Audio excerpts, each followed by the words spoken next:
有没有刷到那种博主，那种这个旅行地陪博主，有没有刷到过？上海蛮多的。说白了就是兼职导游。哎，我觉得这个行业现在也挺好的。是。就是我是个东北人，现在东北旅游说实话也挺火的。我就想有没有一天我能回到东北做一个这个旅行地陪，宣传一下家乡文化。你也想干这行？但没什么经验，你能不能提前让我演练一下？行啊，我也没去过东北。正好，那你说你是我的客人，我来接你。好吧？可以。喂，你好。那个我到了。哎呀，你是那个大先生是不是？是我。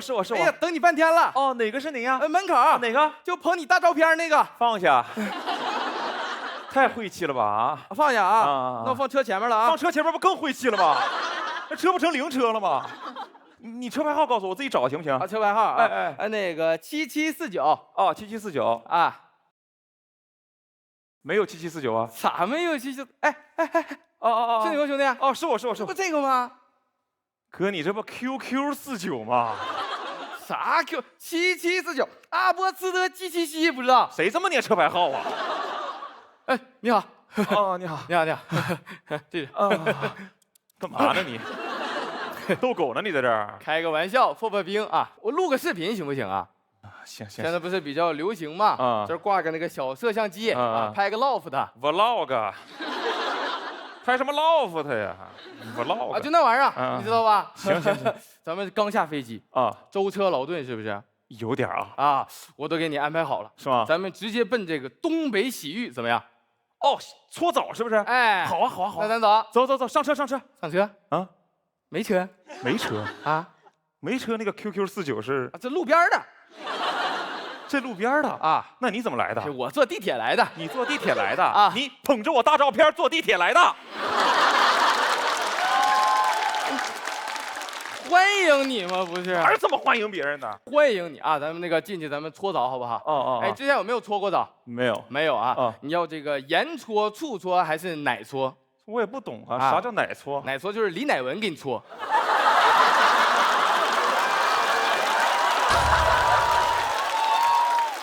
他给我搓干什么？老师傅手艺好，你让他歇会儿吧。你搓，我给你搓啊。那你要轻一点还是紫一点？轻一点，紫一点。我纹身来了，就力气轻一点这行不行啊？行，可以哈。你是做什么工作的呀？我是干那个。不想知道你就别问行不行？是不是健身教练？不是啊。那我看你这背练挺好啊。能看出来啊。你的长三角特别发达。倒三角啊。长三角本来就很发达呀。倒三角。倒三角练得好啊。谢谢啊。你这个斜方肌也特别大。不会夸少夸少夸。羡慕你们这些身材好的。谢谢。头稍微抬一下给我敷个面膜。不知道谁的裤衩。不知道谁裤衩你放我脸上。你怎么这么不卫生呢？你这个人。你别给我搓了，行不行？不搓了，太不卫生了。那泡会儿行不行？泡会儿，我不给你搓了，好吧？先搓后泡啊？哎呀，这个池子啊。你别踩大爷。这儿有个大爷。不好意思。你别踩大爷呀！这儿有个大爷。不好意思。你别踩大爷呀！全是大爷。泡澡还是泡大爷来了？没事，你稍等一下啊。我就问一下大爷，请把中间的位置让给我。让给你干啥呀？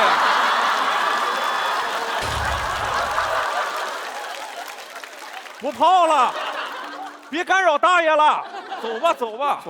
不好意思，人太多了，今天。这不怪你。那咱们上楼按个摩，好吧？行，走哈。走，穿衣服走了。我把这个先关一下啊。现在才关呀？老头全拍进去了。不好意思，我不怕。按摩，不好意思，咱们这个按摩给你介绍一下，特别有特色，是吧？你看这个中式，泰式，上海式。上海市是什么市？直辖市。没问你这个我知道。我问你上海市和中式有什么区别？就是价格翻了1倍。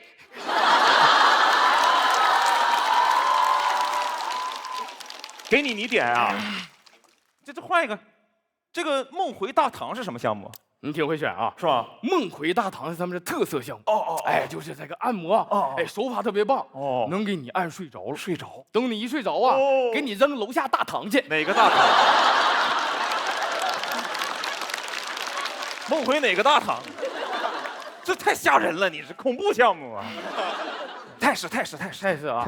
那我得跟你说一下啊，干嘛？咱们这个技师也比较特殊，是吗？是那种这个残障人士啊。盲人按摩，聋人按摩，聋人按摩吧？啊，听不见你说话，他能看见就行啊。可以啊，当然可以啊。那我帮你安排啊。行，稍等啊。聋人按摩啊，请进。啊，不对。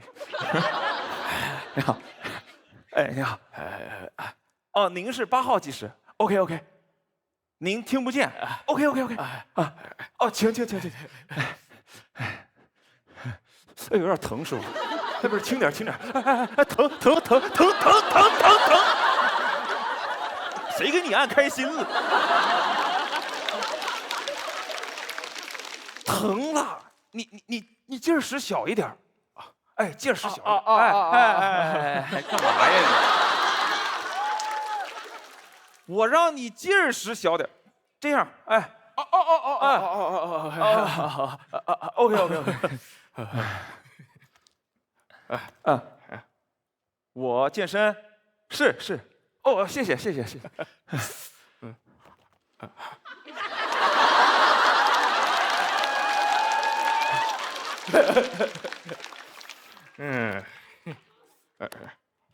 哦，你也健身？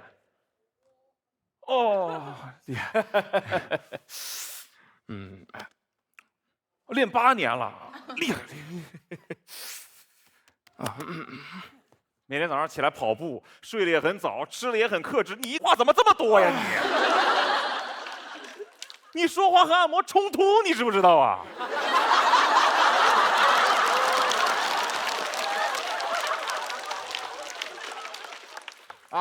什么啊呀？你别按了，换个人给我按行不行？换个人。OK 啊，我给你按呀，够了呀，谢谢。谢谢安全出口的表演。喜欢安全出口这段漫才的朋友，千万不要忘记为他们投票，请锁票。谢。好一段传统漫才学聋哑。我好多年没这么演了。就想先问问大林，这个看到一点这个老相声的感觉吗？他跟相声肯定不一样，但是这种逗人笑的方式是一样的嘛，我觉得挺好，而且这哥俩人家还真是挺紫米。挺什么？就是搭档之间很默契。那你就说很默契不就行了？哎，这样。不会说话，明白吗？你这个长三角不是？我说我们那个老有一些个也是那没什么大用的专业术语，老爱夸人，就是这个态度，这逻辑。但总的来说啊，看着特别开心。我们演的也很开心。我有一种看动画片的感觉，感觉你们俩特别像那个猫和老鼠。因为王灿特别好动，特别古怪，老在欺负大队长，然后大队长就老老实实的那种样子，就让我感觉特别有动漫感。就应了你们这个漫才的，就是非常的适合，然后非常的好笑。谢谢老师，你也很好看，谢谢老师。啥玩意儿？谢谢。简简单单，我觉得，所以说观众也就变得简单，就可以把简单的感受直接扔出来，非常好。没了，就是他们很紫米。可能是我啊，我是老师傅啊，所以我可能喜欢这种传统漫才，而且代入感呢很强，就是一下我就能带入到你们的那个情景当中。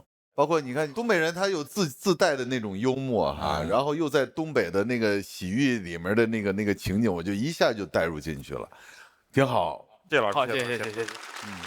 他们就是特别简单直接，因为一般按喜剧的规律，你还是得铺一铺盐搓醋搓是什么，然后第三番奶搓。对，我还想着，哎呦，我说醋搓没见过，我说奶搓知道，结果蹦我身上来了，这个我没想到的啊！我一气之下拍了一下桌子，没想到灯亮了。有空给您搓澡，不好意思。多生气，多生气。原来说是本来是我奶给你搓，导演说这个男澡堂不能出现异性。对，所以这期您来了，一切都是最好的安排。那我们把谢谢也请回舞台中央。对决结果如何？请看大屏幕。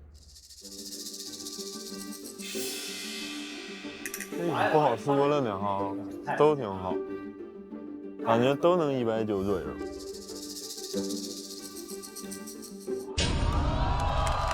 哦，强强对话呀。这啥玩意儿？哪儿疼啊？没死呢。谢谢这块金牌，甚至不是他的金牌啊！我也不知道他从节目组哪个地方捡了一块金牌，到处给人发，拉着一个选手就说没事啊，淘汰了我有办法啊。这很极限挑战呀，这感觉这个。哎呀，按照规则，我还是要请184票很优秀的安全出口暂时前往待定区。拜。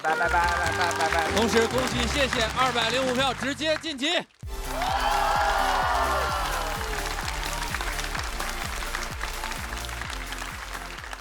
咱们对决继续，下一组对决，我们看看要出场的是哪2位朋友。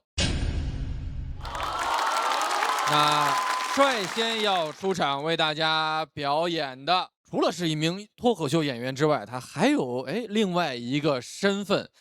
另外这个身份呢，遇到的这怪人啊，也不比这个舞台上少。具体怎么回事，咱们听他自己说。掌声有请胡来。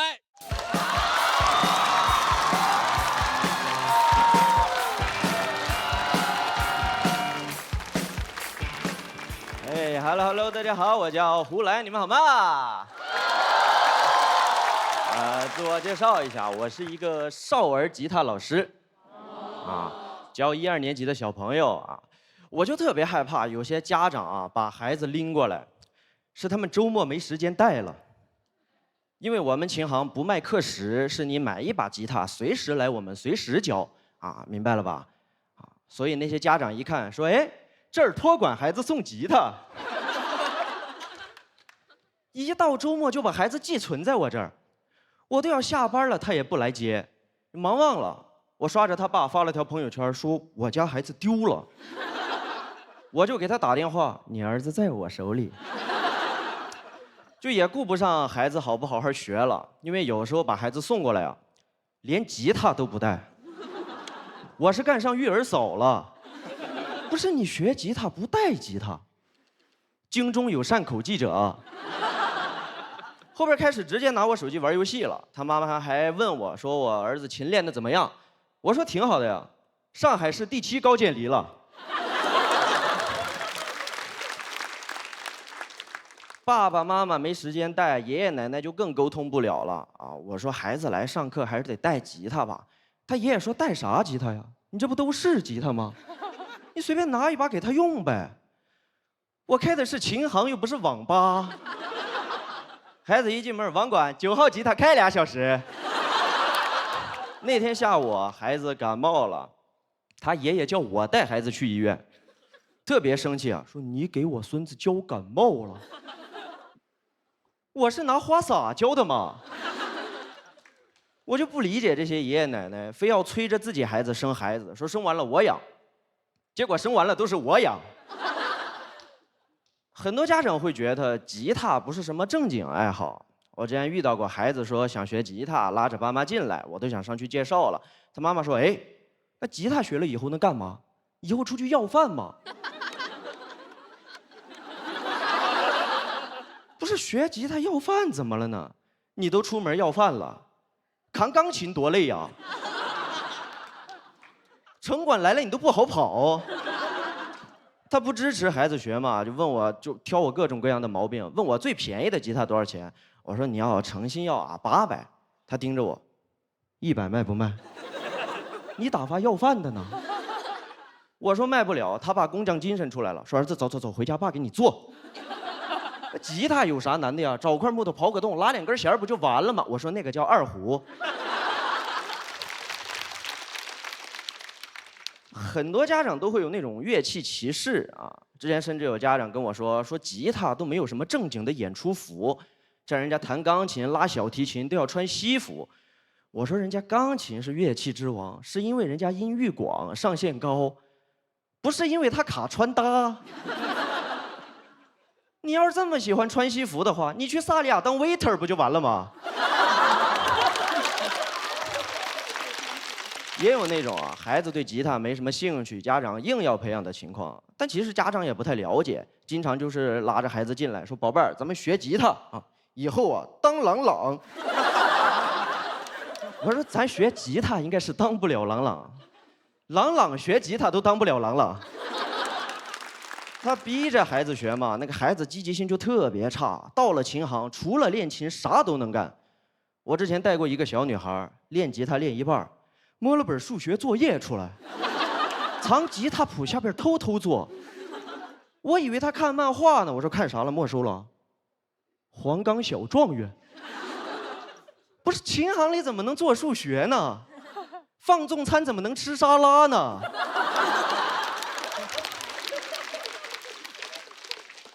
我第一次没收到本课内书，小状元都惊了，说没收我吗？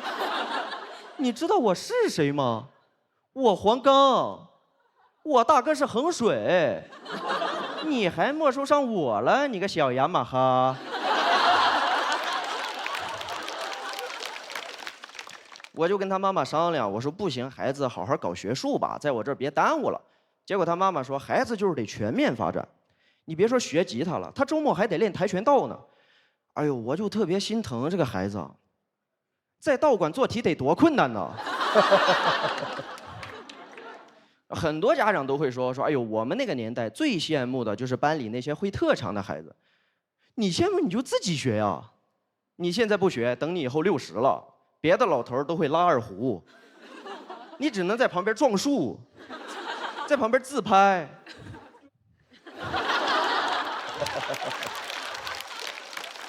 人家是弦乐，你是打击乐。很多家长都是这样，会逼着自己孩子去学一些兴趣爱好，来弥补自己小时候没有学的遗憾。啊，孩子又是学吉他，又是跆拳道，又是钢琴，又是奥数，你咋这么多遗憾呢？你小时候干嘛去了？你该不会有个快乐的童年吧？讲到这儿，谢谢大家，我是胡来，祝你天天开心。谢谢胡来，喜欢胡来这段表演的朋友，千万不要忘记为他投票，请锁票。谢谢胡来。我刚才拍这个灯，我就想让很多家长啊，真得多听一下，现在的孩子。真的都挺可怜的，就是你明明他就不喜欢这个，你逼着孩子去做这件事儿，我反正是想不通。哎，您家孩子有学吗？有喜欢那个架子鼓，打得非常好，因为他喜欢。然后你把他扔到那儿，然后出去玩去。必须的。买托管送架子鼓。我确实，我也是长大以后觉得自己很遗憾，自己小时候没学。但你现在谁要让我学，我就跟谁拼命。我确实很想学一门乐器，特别想学，但是感觉自己又下不了那功夫。您有什么好办法吗？成年人我也能教啊。那等我爸给我送过去吧。我回头找您学，跟您交流交流。但看您这造型，其实不像弹吉，像弹钢琴，跟贝多芬似的。好像贝多芬啊。我觉得这段作品就是回到脱口秀的角度，我会觉得稍显遗憾的一个点，就是你自己，你作为一个音乐老师或者叫做少儿音乐老师，你对这个事儿的态度其实有轻微的摇摆。就有的时候你会觉得这个音乐是件很重要的事儿，但有些时候因为段子的逻辑的反转那个逻辑，又得把它塑造成，比如说就是打引号的不是正事儿，所谓的这个课外活动。其实你自己的这个态度在段子里没有特别一致。对，我感觉好像这个事儿会让观众稍微有点，我下一个段子应该站在哪边呢？咱到了舞台上，咱就尤其咱就演这几分钟，你就得坚定。你觉得七七一定想让这些人亲嘴吗？他想。好，谢谢胡来。那么胡来的对手也是这一场比赛最后一位要上场的演员，请大家给我们最后一位演员一些鼓励。毕竟等了很久，而且他去年就来到了这个舞台上，今年来到喜单3的舞台，就一件事儿，粉丝量一定要超过他的爷爷徐德伦。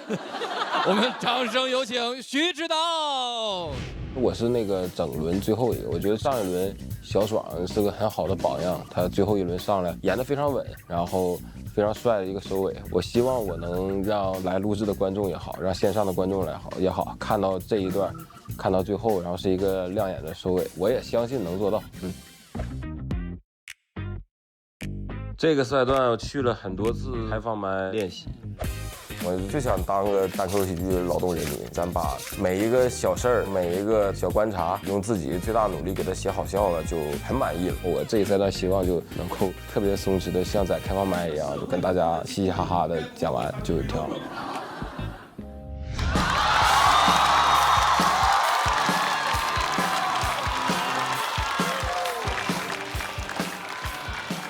谢谢大家，我是徐指导。不是谢谢，换了件衣服又上来了，好不好？哎呀，这轮给大家分享一个难以启齿的事情。我6岁的时候被家里强行报名学过1年拉丁舞，能看得出来我家里也没空带我啊。我当时就这个身材了。我第一次去的时候，那个老师超级震撼，就看着我的2位家长，你们怎么理解的拉丁舞？为什么拉个壮丁来跳舞？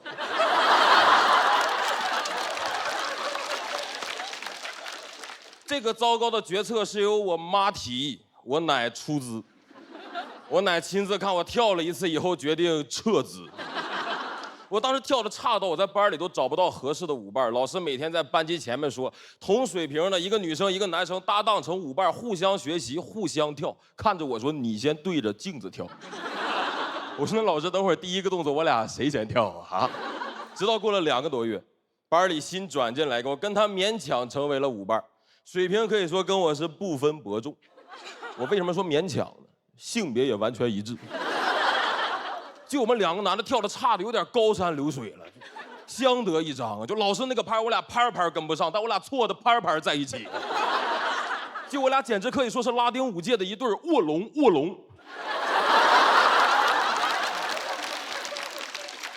我说这哪是新招进来的，他是镜子里那个我出来了。他从镜子里出来之前，我俩只是一对卧龙卧。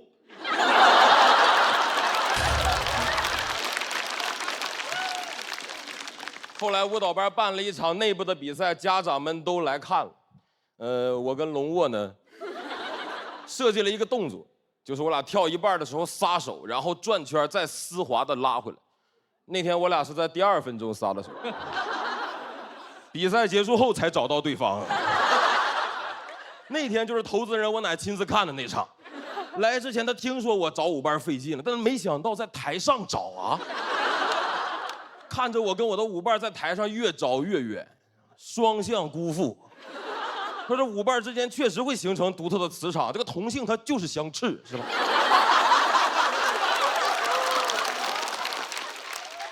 我在台上找的时候，我明显感觉到看台上很多家长那个目光已经不看自己孩子了。在那好奇了，这是谁家孩子？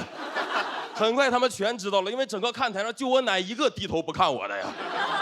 不知道为什么，那年我的奶奶开始自学舞蹈，我去看了一次，受了很多我的影响，死死地抓了他那个舞伴我的爷爷徐德伦先生，在那娴熟地操纵我爷旋转，就使劲的伦德伦呐。别人家老头都抽陀螺，就我家老头当陀螺。我爷每次跳完舞回到家，身上一滴汗都没有，全让我奶甩干了。但我挺羡慕他俩，岁数挺大，找到了自己的爱好。2年前，我被公司派到海南那边上班，我也想找一个爱好，我考了一张潜水证。各位，你知道潜水证这个爱好最大的好处就是没有人听完了以后会让你来一段。没有亲戚饭桌上听完了以后说，那个把你家浴缸打开吧，咱们开始。我当时刚好是工作把我调到那边，我干的也挺迷茫，我就想报个潜水，然后远离一些。结果到了那个潜点，发现离我公司直线400米，我都怕我潜进公司下水道里。我们那个教练还挺热情，说感谢各位啊，远离自己的工作来这儿学潜水。我说你给我手机套个防水袋，我在这海底下，我钉钉可以打卡。而且我胆子实在太小了，很不适合这个运动。我第一次到岸边，我全是顾虑，我开始担心鲨鱼会吃我。我们那个教练太会安慰人了，他说你放心，这个鲨鱼它不爱吃人，它最多就尝一口。我说你这么说我就不怕了，原来我怕的是鲨鱼暴饮暴食啊！这叫什么话？你说我怕的是鲨鱼吃到我，我又不是怕鲨鱼吃完我。你不能说给我吃的就剩一条腿了，我上来说没事啊，各位，他吃不完啊，他吃不完。而且各位，我觉得鲨鱼不爱吃人，觉得人类难吃，这就证明不了潜水这个运动安全。就咱们一块想想，你说咱们都不了解那鲨鱼什么性格。但如果是我的话，我如果吃到一个特别难吃的东西啊，我肯定会想办法让我的朋友们都来尝一尝。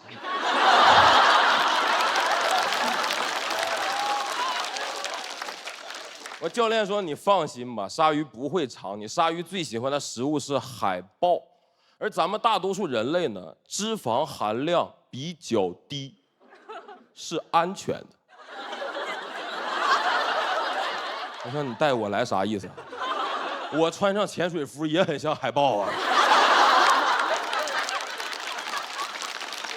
海豹是个体脂率40%的哺乳动物，而我作为一个体脂率35%的哺乳动物，但凡今天有一条鲨鱼想吃减脂餐呢，我为了克服恐惧，我开始在岸边刷一些潜水的那种照片、视频什么的，都很好看，但我越刷越害怕，因为我刷了几个，我发现这些潜水的人都是一些身材很好、很瘦的发的照片。我说那些潜完水的胖子都哪去了？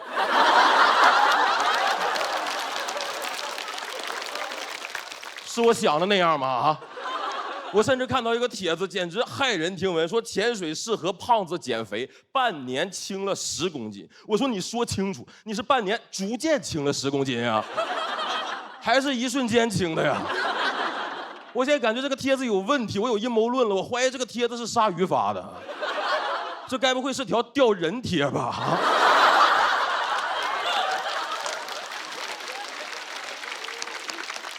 我现在拿潜水证2年了，就用了1次，就是写这篇稿。因为其实我2年前是心情不好才去潜水，当时喜单1，然后我没选上没要，我身边几个朋友都来了，就人家都来上海了，就我上海里了。他们安慰我说你像那个被贬到海南的苏东坡。哎，我真的我很想问问苏东坡，你当时在海南写东西没人看到，你难过吗？就你定风波里难受的说什么回首向来萧瑟处，是不是就是发现了这个王安石、黄庭坚要去上海录节目？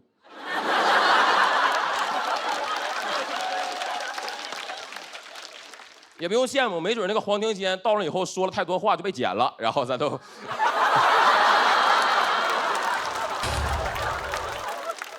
但你看1000年以后，我在喜单3的舞台，我提到苏东坡，大家都认识你，这就说明咱俩都从水里上岸了。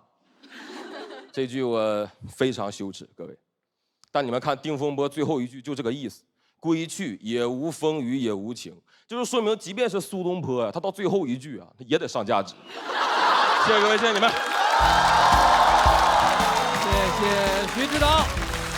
喜欢徐指导这段表演的观众朋友，千万不要忘记为他投票，请锁票。这一段有点意思啊，这小苏东坡你。没有，啊，硬收的底，真是。那谁是王安石跟黄庭坚呀？反正不是谢谢，反正不是谢谢。但是上来真像，我晃了一下，你知道吗？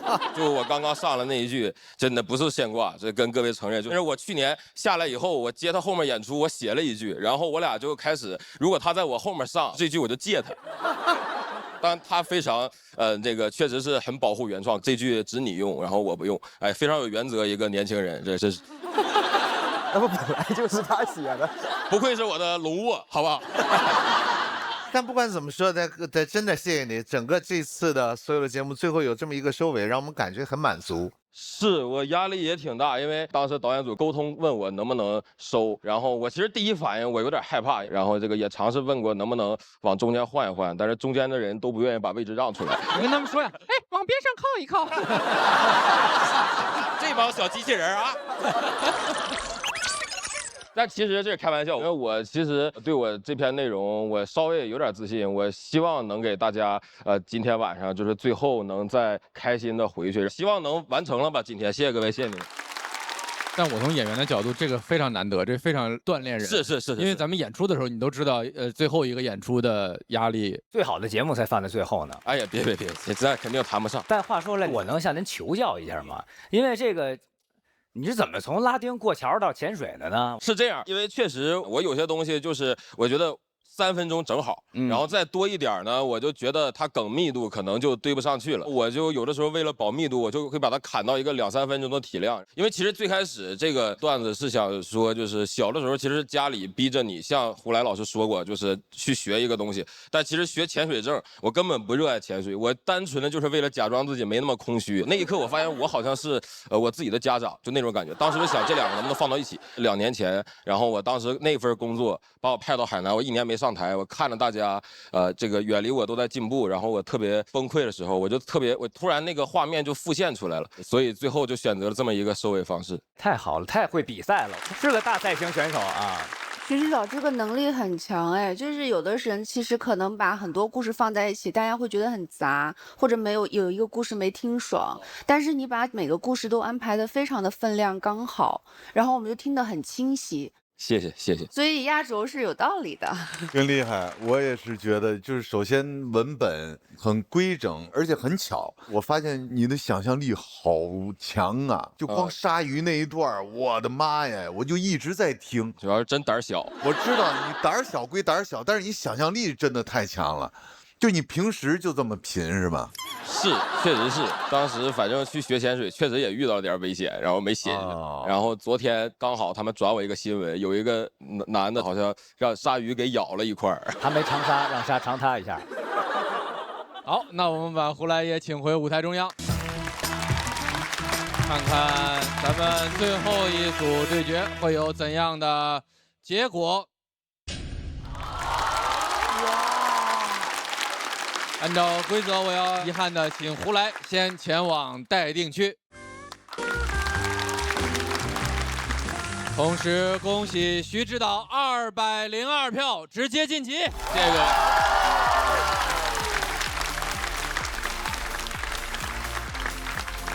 今年真是各显神通。除了学拉丁舞，然后我学过画画、蜡笔画、水彩画、油画、速写、素描、电子琴。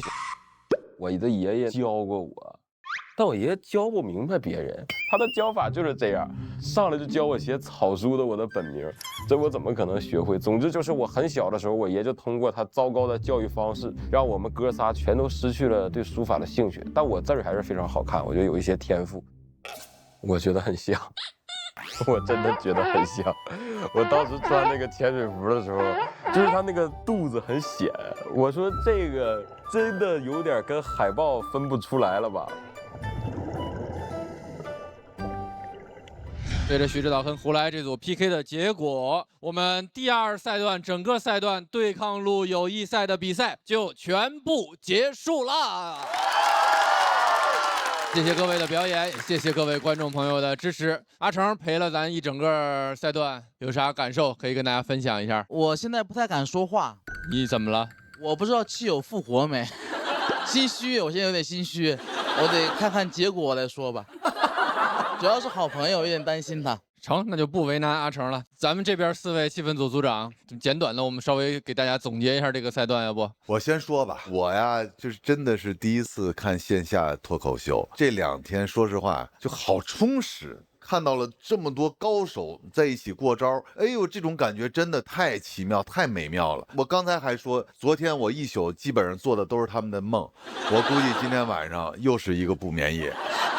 我觉得最有意思的是切入点的越来越丰富，根据每个人的视角不同，有从这个自己的职业，有从自己的经历，甚至从自己的曾经受到的伤害，或者说是他看到的一些东西，所以说给你带来的感受就越来越丰富，就挺奇妙的。反而其实我对于下一个赛段充满了期待和疑虑。但凡是在创作的这样的比赛，越往后就越难，我觉得也给我们下了一个钩子，也就从现在开始期待了起来。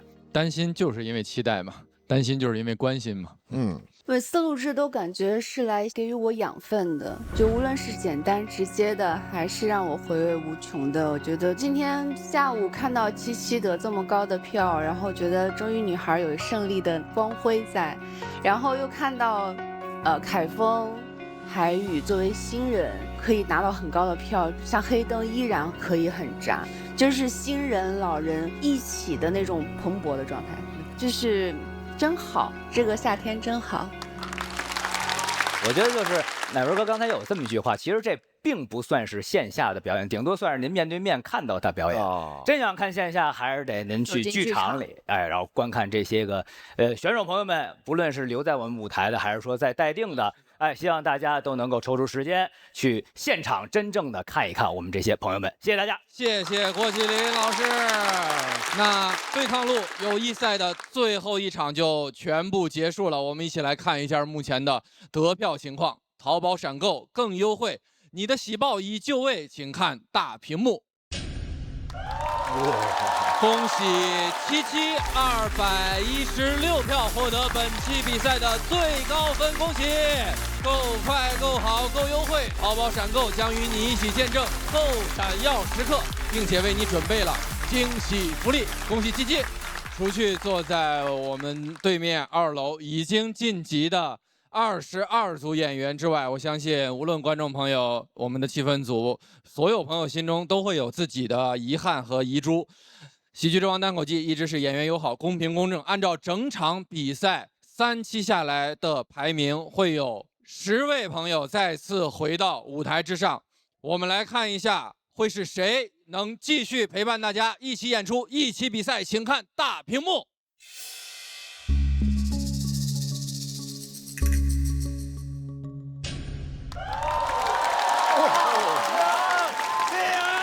恭喜嘻哈、浩、多多、肉食动物、徐不气、安全出口、陈述、普拉斯、门枪、七友，欢迎你们回来，我们继续为大家奉献精彩的演出，希望大家再接再厉。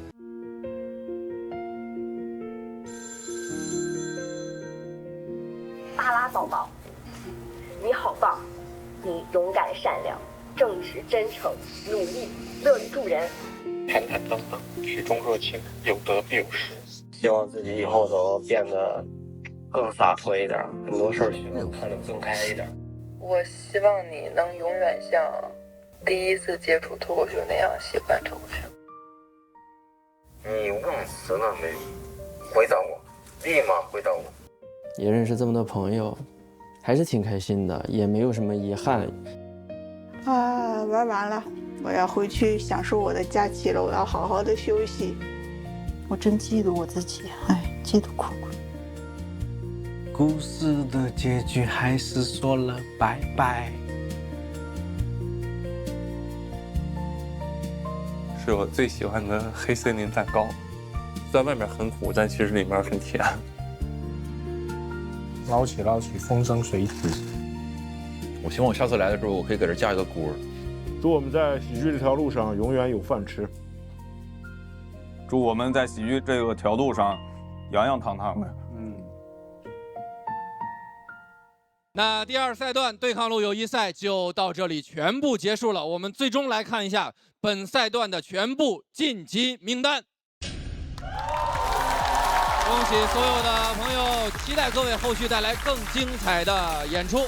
我们这一赛段到这里就全部结束了。当然，所有的朋友都会依然在剧场里为大家带来欢乐。喜剧之王单口季2026线下巡演即将开始，全网搜索新的派Standby，了解更多喜单巡演信息。上微博参与谁是喜单3最佳爆梗1v1活动，为他们助力解锁正片惊喜福利。最后，谢谢所有的演员、所有的观众朋友，谢谢我们的气氛组组长，下期再见。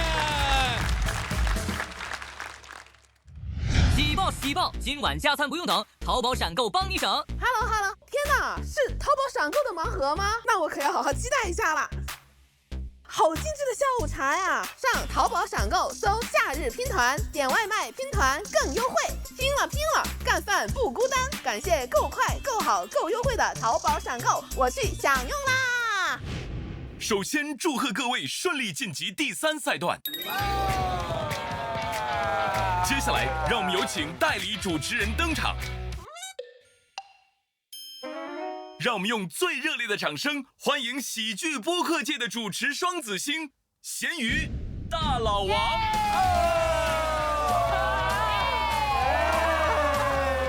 原来2个人搁这儿等着呢。抱歉，我们拿到属于我们的 offer 了。首先，我们恭喜32组演员晋级成功，恭喜大家！那些输的朋友，输在哪里？到底输在哪里？我说众生平等，我等了500年整。500年整，500年的风霜。好着呢。好了，接下来我们认真宣布本赛段的规则。正式宣布本赛段的规则。在对抗路友谊赛中，互为对手且顺利晋级的2组演员，将在本赛段直接成为队友。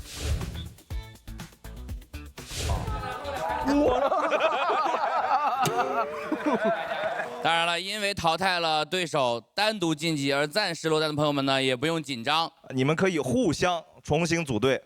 你们将按照第2赛段的成绩排名从高到低，依次向其他落单演员发起组队邀请，重新组建友谊战队。也恭喜各位老师，好吧，恭喜各位老师啊！我们有请落单演员里排名第1的七七，欢迎七七。你想邀请谁作为你的队友？我选李卓妍。Yes I do。刘奎。选谁？小马天徐指导，我邀请杨子。哎呀，行，挺好，挺好，挺好，挺好。季鹏吧。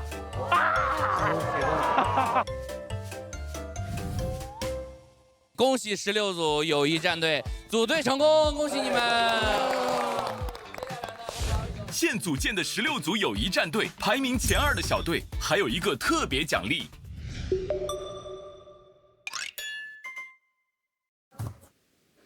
哎，这是什么？观影邀请函。读一下呢。恭喜各位受周星驰先生，哎呦，不得了！哎，我的天！邀请参加电影《功夫女足》的内部电影。这是一次关于梦想与功夫的久别重逢，更是喜剧精神与女足力量的全新碰撞。同时，各位还将获得在映后采访功夫女足的主创团队周星驰、胡宇安、林子聪的机会。主题我们就这样吧，我们买一个测谎仪，然后我们就问一些刁钻的问题，他们不能说谎。林子聪真的是你现在觉得最适合这个角色的演员？对，然后胡玉安老师是不是你合作到现在为止最满意的一位？但是首先第一步肯定是套近乎，必须第一关就是打开他的心门，我们就派海宇去套近乎。我应该是我们4个里最挨的了。你说七爷，这是我们第2次见面了啊，结果他弄完这，我是今年的新选手，又整啊，又整老人。我们每年都去，每年都整他一回。今夜扎西德了。可以。我们这样吧，如果周星驰的心门打不开，我们先去打开他那2个演员的心门。哎，你别说，你跟聪哥2个有点像。王子聪，欢迎来到王子聪和林月的播客。你可以，我觉得林子聪交给你，我和王悦一块儿吧。行，那你谢谢你，对吧？我和他一起负责林子聪，那我们俩就负责另一个演员老师。我们脱口秀一些简单互动嘛，对吧？你来自哪里啊？你们3个是不是一块儿来的？你们仨什么关系？用3个词形容一下你旁边这个人。第一次参加这样的活动吗？对今年我们这个节目有什么期待吗？都可以问问。对。用节目跟电影做一些相互的勾连。你觉得我们几个跟那个参演的演员差距在哪里？如何提高呢？实在不行，我多准备几条哈达线过去，没关系。送礼吧。对，一切的犀利问题都可以用扎西德勒去化解。实在不行，再加个巴扎黑。然后再给星爷下个死任务，就是必须在下一部电影里面邀请到喜丹20名演员去客串。我觉得可以，必须要 offer。我们哪怕去演啦啦队呢，不能摆空手回来。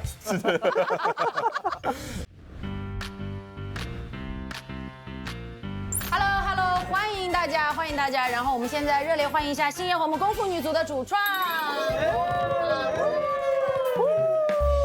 大家好，大家好。来吧，来吧，我们跟观众朋友们打个招呼。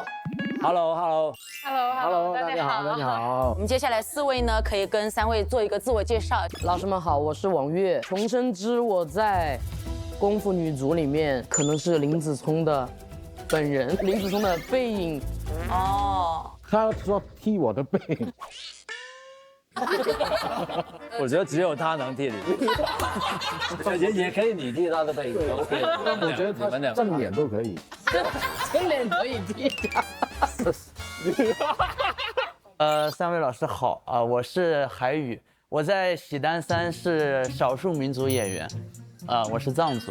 重生之我在功夫女足，我想扮演的角色是许君聪老师扮演的那个泰国队的主教练，因为我跟他都说长得很像，就是可以直接替换过来，就直接可以演。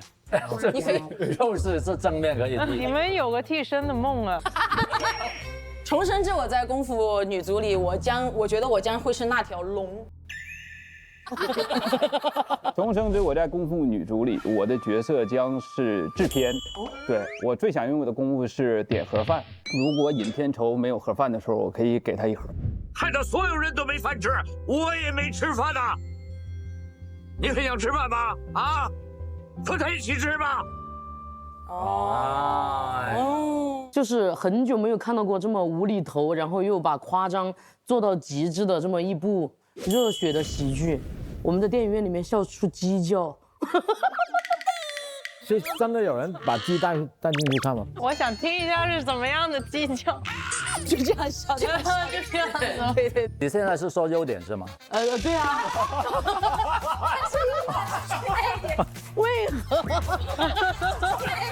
是不是没跟你讲那个粤语有稍微语言有一点？那重慶仔開始我講粵語。哦，你剛才是說粵語嗎？对呀。有沒有粵語翻譯啊？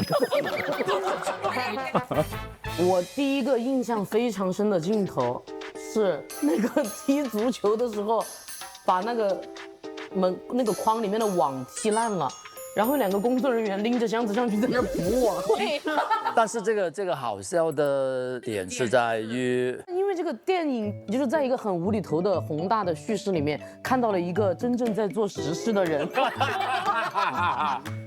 哎，其實我們還有好多補網的鏡頭，我們就拿掉。對，拿掉了。哎呀，到時候全部都發給我。你挨個挨個笑。他可以靠這個來解壓，現在。我回去看100遍補網。其實我們都拍了挺長的那一場戲，也是要考慮到整個節奏。其實還有記者提問的還有幾個問題，最後因為整個節奏的關係，含着淚的就把它拿走，忍痛的割愛，太痛了。我们昨天看到的就是，对丧彪这个角色，我们几个就是很喜欢，就是你一出来，我们就是，就是那种，谢谢。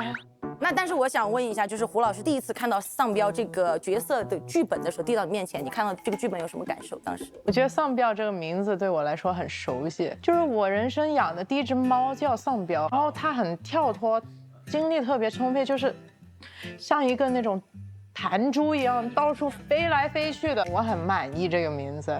后面第一场戏我记得就是我就是走进来这样，然后结果他们跑进来说不是你演错了，你是那种你要哭，你现在要哭啊，我都懵了你。然后我后面每天就是做好心理准备，就是我每天都要哭的打算。其实我也挺喜欢的，是一个反差很大的一个角色。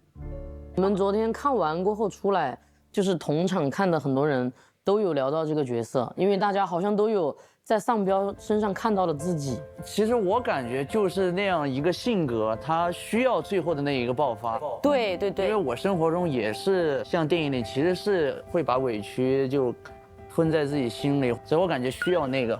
最后冲击那一下，窝窝囊囊的，然后对，爆发那一下，啊那种人格出来。那你今天吼了吗？今天没有，不如就在现在吧。每个人都站起来啊！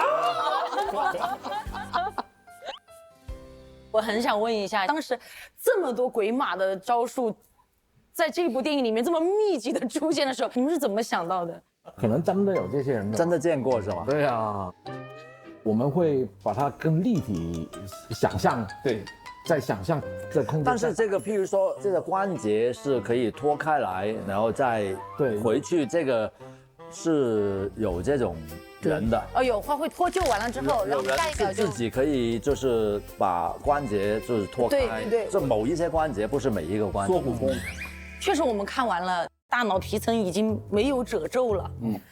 我们还看到，除了丧彪以外，我们最关注2个角色是小斐和热巴演的双双和玉龙，怎么样想到给他们这样人设和关系链接的？我觉得现实中的女生之间的一些友情，其实就是很像他们这样，就对抗路一点。所以你跟闺蜜也会有这种关系吗？肯定有啊，有火花是好的，我觉得有火花代表感情会越来越好，你有这个才会活人感满满的。但是那一个很打动我，就是他们2个小时候的回忆，2个小女孩就是特别纯真。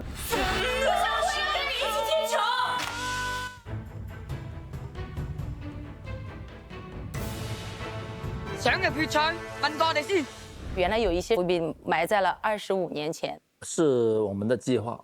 那我们就稍稍收个尾啊，邀请星爷、聪哥和雨安一人说一句话，来向广大的观众朋友们安利一下我们的新电影《功夫女足》。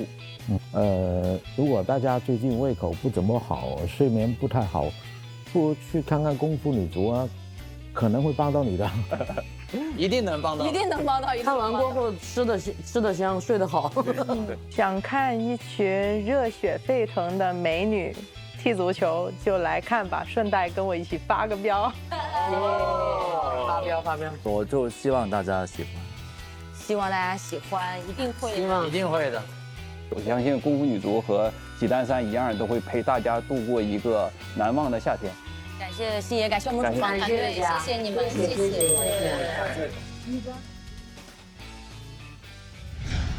世界很大，想去就去，向前冲，创造无限可能。3重臻萃，3D 孕妇成长没什么不可以。皇家美素佳儿。淘宝闪购，够快、够好、够优惠。本节目由点外卖更优惠的淘宝闪购独家冠名播出。笑点稳稳接住，成长稳稳守护，宝宝成长有底气，上场有实力。感谢皇家美素佳儿特约赞助播出。听个段子变充好，感谢5分钟充好，9分钟充饱，零下30度只多3分钟的比亚迪汽车赞助播出。轻松爆梗随口来，一口维他爽开怀。感谢真茶真柠真爽的维他柠檬茶赞助播出。华为 Pura 90系列新一代2亿自拍旗舰，2亿自拍一出手，追星打片跟着走，为健康护航，让快乐加分。感谢为健康做好药，东阳光药赞助播出。土地有温度，美食有态度，感谢爆笑零食好烘米，10个晴天美食小铺赞助播出。欢迎大家来到收工了喜剧之王，来到我的痛屋，吓我一跳这个。那你如果说真搞了一个恋综，想请哪个脱口秀演员？翟佳宁。哎，行，约会吧。赶紧，你要看啥？这有啥好看的？杨子儿，你生活当中是那种别人一夸你就会很起劲儿干活那种吗？有点。杨哥，我太饿了，但你太帅了。是吗？你想吃什么？我脚有点疼。来，谢谢杨哥，杨哥真好。我想问一下，有没有人想看徐志远跳拉丁舞的？来一个，你俩一起吧。那卧龙龙卧吧。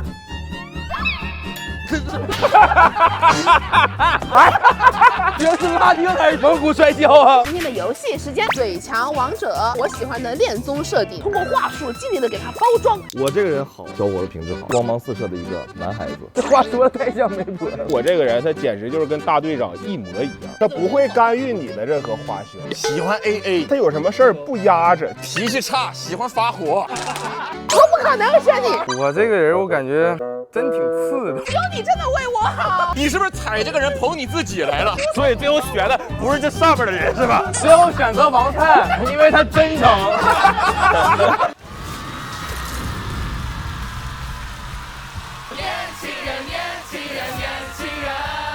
问题出现，我再告诉大家。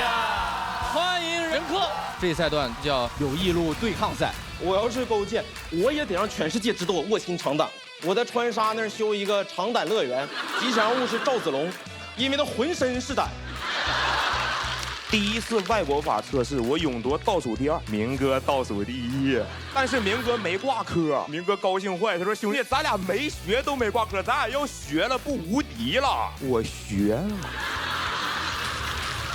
确实，现在比以前更红一点了。这个道德感呐，有一些滑坡，可以说是穷人还没乍富，小人已经得志了。尤其是藏族的刻板印象就一定要热情大方，不是的，我们那边也有我这种 INFP 藏族。草原上除了牛和马，也有小蝴蝶。楼层高的人也开始断舍离，把自己家里平时就需要搬下楼才扔得了的东西，开始直接往水里扔。我也顺手就把我书包扔了。知识就应该在海洋里。我的这把枪型号是勃朗宁1935，我这把翟佳宁1994。今天呢，想给大家演一个不太一样的小节目，分享一下我自己做的绘本《教道无力》，黄渤效忠黄渤。治愈神漫，黑灯复明，我都看不了这个。最后会给出怎样的结果？请看大屏幕。是谁在领奖？不是我在角落飘飘飘领奖。不是我。排队排最后合照站最边上。我咋办？你开场唱，我赶场，点绿就响。从来就没有与生俱来就这气场。你只是北京腔，我可是北京腔。没有万人敬仰，只有万人敬仰。就我自己努力奋斗，就算是个路人甲，谁也要翻身的。浪花飘飘飘飘飘飘飘飘飘，谁不是个路人甲？谁又有？每周一12点，会员专享喜剧演员们收工后的走心饭局。电视看爱奇艺就用奇异果 TV， 享真奇映画 Max 高品质视听，解锁100种追踪方式，你的私人定制尽在爱奇艺综艺。来爱奇艺创作中心投稿《喜剧之王》单口季第3季，2创视频赢现金奖励。海外用户下载爱奇艺国际版多语言字幕，更多独家内容抢先看，更多节目精彩资讯尽在新浪娱乐微博综艺、新浪综艺，百度一下您就知道。上百度 APP 搜索《喜剧之王》单口季第3季，看更多精彩内容。独家中文百科合作平台，上百度搜索《喜剧之王》单口季第3季，精彩内容尽在百度百科。上新浪新闻客户端搜索《喜剧之王》单口季第3季，看节目更多精彩内容。上前程无忧无要照，找高薪工作赚到你笑。下载网易小蜜蜂，看年轻人的朋友圈，拥有到词典 AI 同传，外教课堂轻松听懂，跨国会议无碍沟通。听播客上小宇宙 APP， 听单口喜剧演员聊更多幕后故事。哎，大家好，我们是安全出口。感谢各位微博网友在喜单3爆梗见证官活动中对我们的支持和鼓励，我们会继续加油努力啊，把更好的段子呈现给大家。耶！笑了乐了，逼了逼了，安全出口带你快乐逃生。Hello， 大家好，我是嘻哈。感谢每一位在微博喜单3爆梗见证官活动中支持过我的你们，你们的每一次点赞留言都是我握紧方向盘的底气，谢谢你们，我会继续加油的。大家好，我是翟佳宁，非常开心被大家在微博喜单3爆梗见证官活动中支持，这种感觉真的挺美的。谢谢大家的陪伴和鼓励，我会继续加油的，能把快乐带给大家，真的挺美的。